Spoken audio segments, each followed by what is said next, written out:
Ministre, le 14 janvier, vous avez dit « Je ne connais qu'un policier qui ait attaqué des gilets jaunes oui. ». Est-ce que je peux vous montrer une vidéo? Oui. Quelques vidéos. Et vous avez bien en tête la définition d'attaquer. Attaquer, c'est être à l'initiative d'aller se battre et de provoquer quelqu'un. Bah, justement. C'est ça, attaquer. Justement. Mais le problème d'une vidéo, c'est qu'on n'a pas toute une séquence. On a un moment donné. Non, mais par exemple, celle-là, vous avez dû la voir. Ouais. Donc on a cette personne qui est les mains en l'air, non armée face à des policiers, qui est victime d'un tir de LBD. Visiblement, il ne présentait aucun risque. Il n'est pas. Oui, mais enfin, sauf qu'il y a eu des sommations. En fait, c'est le contexte. Moi, je connais pas ce moment précis, hein, pour être honnête avec vous. Oui, mais enfin, sauf que.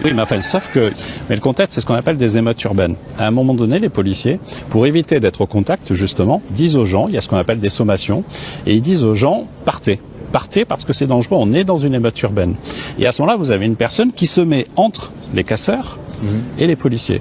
Donc les policiers tirent avec un LBD, conformément à l'usage, d'ailleurs vous avez vu que là, Oui, mais le LBD, les policiers sont censés l'utiliser quand ils sont attaqués. Ils sont pas censés l'utiliser pour disperser une foule. Mais je pense qu'on est à un moment d'émeute urbaine. Si vous avez une personne qui, et c'est le cas, se met entre les casseurs pour physiquement empêcher les policiers d'avancer, le droit d'usage du LBD ou d'un lacrymo, il est respecté. Mais dans un contexte global. Quand on prend un bout d'image en particulier, on peut se tromper. Je me permets de vous montrer une deuxième que vous avez sûrement vue, puisqu'il s'agit d'un pompier à Bordeaux qui a été gravement blessé et qui est tombé dans le coma suite à cette action.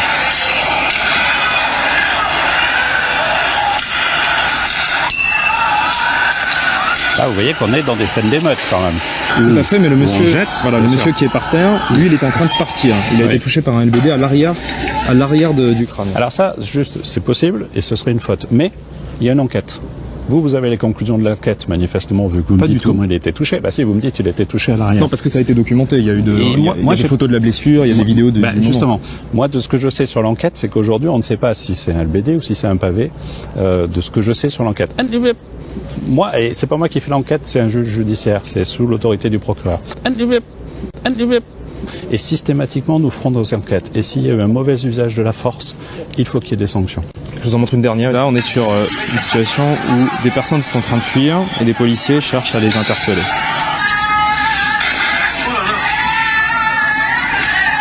Voilà. Ouais, là, ça ce coup de pied en pleine tête. Il est pas normal. Ça, c'est pas normal pour vous. Bien sûr, mais attendez, Normal pour vous. Bien sûr, mais attendez, Normal pour vous. Bien sûr, mais attendez, Vous savez, dans la violence, il y a des comportements qui peuvent être... Mais il faut l'entendre aussi. Et j'avoue que le procès qu'on fait à la police depuis 15 jours, 3 semaines, de façon quasi systématique, il n'est pas juste. Il n'est pas juste parce que, comme dans toute profession, on peut faire des bêtises. C'est vrai chez les journalistes, c'est vrai chez les politiques, c'est vrai chez les plombiers, c'est vrai chez les boulangers. Voilà. Mais ça n'a pas les mêmes conséquences. Les bêtises d'un policier armé n'ont pas les mêmes conséquences qu'un journaliste qui dit une bêtise, par exemple. Bon. Moi, je rêve d'un truc, c'est que samedi prochain, on n'ait pas besoin de mettre de force de l'ordre dans les villes en France. Faire des bêtises.